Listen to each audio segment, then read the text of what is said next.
Pada zaman dahulu kala, jauh sebelum zaman modern seperti sekarang, di tanah Jawa yang hijau dan subur, berdirilah sebuah kerajaan besar yang dipimpin oleh seorang raja sakti bernama Raja Dharmawangsa.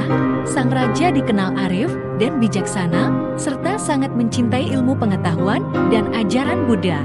Raja Dharmawangsa sering merenung tentang kehidupan, tentang kelahiran, penderitaan, dan bagaimana manusia bisa mencapai kebahagiaan sejati. Hingga suatu malam, sang raja bermimpi aneh.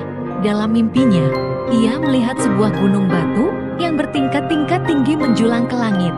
Di setiap tingkatnya, ada relief-relief kehidupan manusia, kisah pangeran dan raja, serta ajaran kebaikan yang mengarah ke cahaya terang. Di puncak, ketika bangun, sang raja merasakan kekuatan luar biasa dari mimpi itu.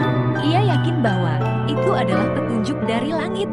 Maka, ia memanggil para ahli bangunan, pemahat batu, dan biksu-biksu terbaik dari penjuru negeri. Ia ingin membangun bangunan suci yang menyerupai mimpi itu, sebuah candi agung, sebagai simbol perjalanan manusia menuju pencerahan. Namun, ada pula versi legenda lain yang lebih mistis. Konon, pembangunan Candi Borobudur bukan hanya ide manusia biasa, ia adalah wahyu dari langit. Yang hanya bisa dipahami oleh seorang tokoh suci bernama Gunadharma, seorang brahmana sekaligus arsitek spiritual. Gunadharma adalah seorang pertapa yang hidup menyendiri di pegunungan. Ia sering bertapa selama berhari-hari tanpa makan dan minum, hingga suatu malam ia mendapatkan penglihatan gaib tentang bangunan mandala raksasa. Bangunan itu bukan sembarang bangunan, tapi simbol semesta. Dengan lapisan-lapisan alam manusia, dewa, dan alam tertinggi, ia pun turun dari pertapaannya dan memimpin pembangunan candi dengan penuh ketekunan. Tapi, masyarakat percaya Gunadharma tidak bekerja sendirian. Ia dibantu oleh makhluk halus dan jin dari gunung-gunung yang mengangkut batu-batu besar dari sungai Elo dan Progo dengan kekuatan gaib. Selama puluhan tahun, proyek besar itu berlangsung. Ribuan pekerja mengukir batu, satu demi satu, dengan tangan mereka sendiri. Relief-relief rumit yang mengisahkan kehidupan Buddha Gautama, hukum karma, dan berbagai nilai moral perlahan-lahan terukir di dinding candi.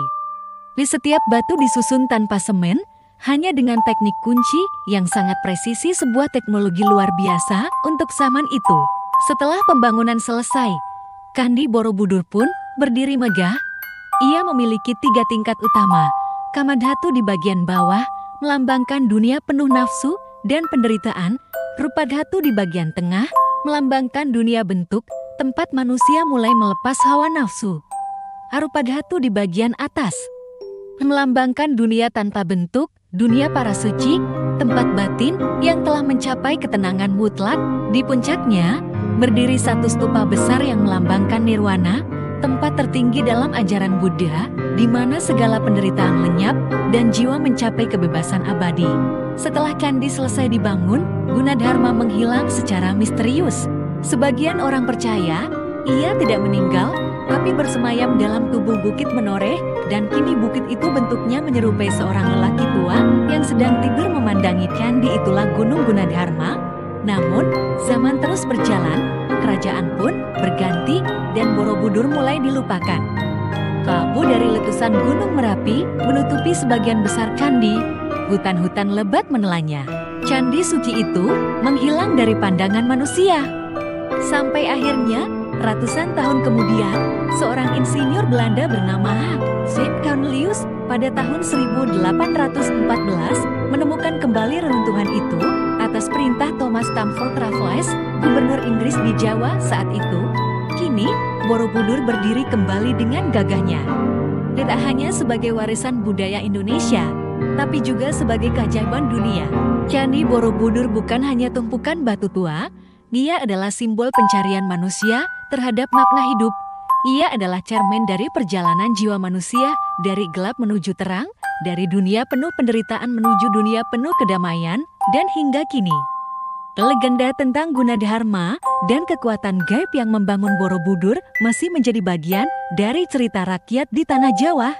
Sebuah cerita yang mengajarkan kita bahwa ilmu, iman, dan ketekunan bisa melahirkan keajaiban yang abadi.